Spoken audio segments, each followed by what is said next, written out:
Salut, c'est Fabienne Maillefer. Et si aujourd'hui on parlait de l'âme des animaux et de l'âme des plantes?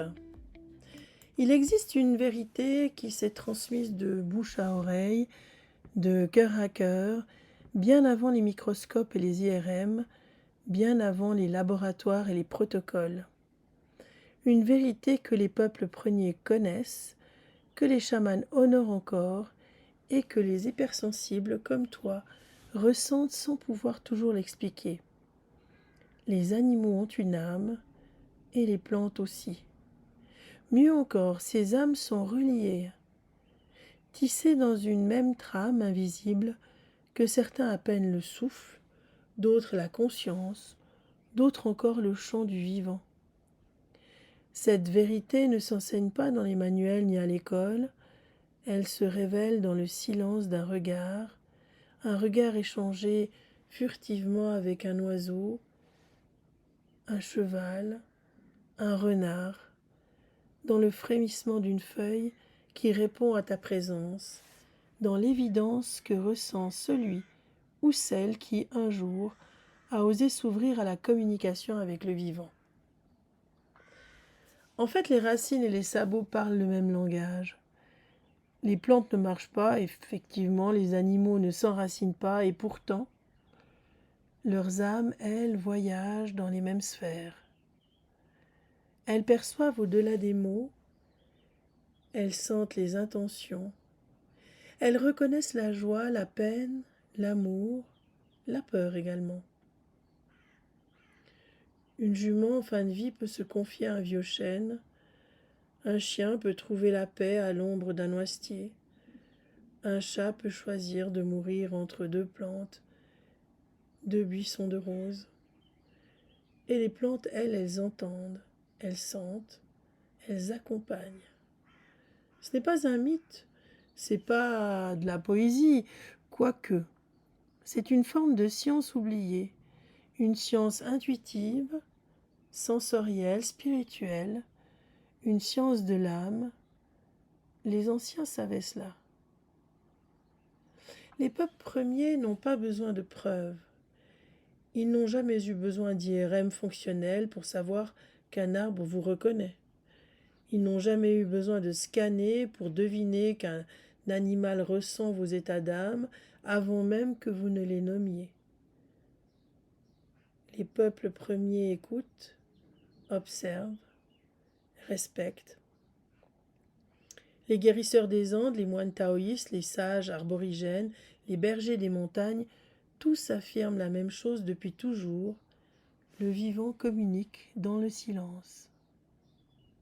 Et ce silence, c'est ce que nous réapprenons dans le programme Murmure des âmes, cette formation que j'ai créée pour celles et ceux qui veulent renouer avec cette langue oubliée, la langue du vivant, la langue de la nature, de tout ce qui vit. Et tu vas pas seulement y apprendre à communiquer avec les animaux. Les animaux, c'est une petite partie du vivant, mais vraiment avec tout ce qui vit. Et mieux comprendre comment les animaux sont en lien avec le vivant. Tu sais, une plante peut te parler. Si tu t'approches d'elle avec respect, si tu ralentis, si tu abandonnes un moment ton mental pour passer en mode intuitif, alors oui, ton orchidée, ton buisson de roses, l'arbre ou le prunier de ton jardin peut te parler. Bien sûr, peut-être pas avec des mots, mais plutôt avec des images, mais surtout avec des émotions.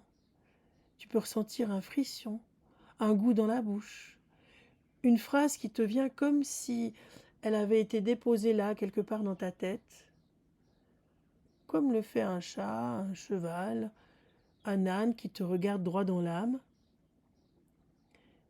La mémoire du vivant est collective. Il y a dans la nature des liens qu'aucun câble ne relie, mais qui transportent pourtant l'information à la vitesse de l'amour.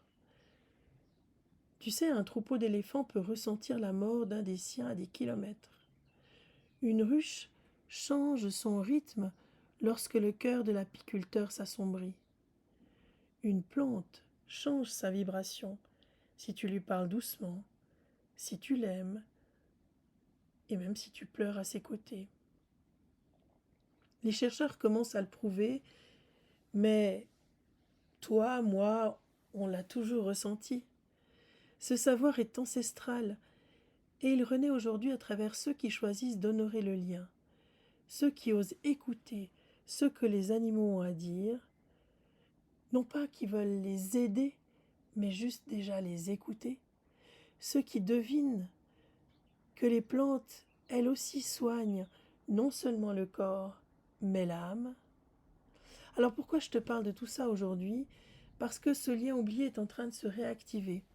Et puis parce qu'il y a urgence. Il y a urgence maintenant de passer à l'action. Urgence à te reconnecter, à réapprendre, à rétablir le dialogue avec le vivant. La formation Murmure des âmes, c'est une porte douce, sensible, intuitive. Tu vas y apprendre à écouter les animaux, à comprendre leurs messages, à affiner ta sensibilité avec le monde minéral, le monde végétal, les arbres, les esprits de la nature aussi, et à tisser un nouveau lien avec ton propre animal, mais également avec toi-même. Et très souvent, au fil du chemin, les élèves me disent « Mais c'est incroyable, je commence à sentir aussi les plantes, je ressens les arbres de mon jardin, je traverse plus les parcs publics comme avant, je vois plus la nature en général de la même manière. J'ai abandonné mes écouteurs lorsque je me promène en forêt. J'écoute le vivant. » C'est normal, parce que quand l'intuition s'ouvre, elle ne se limite pas, elle embrasse le monde entier. Elle inclut la plante, l'arbre, l'animal, le lieu, le souffle du vent, la pierre qui t'appelle.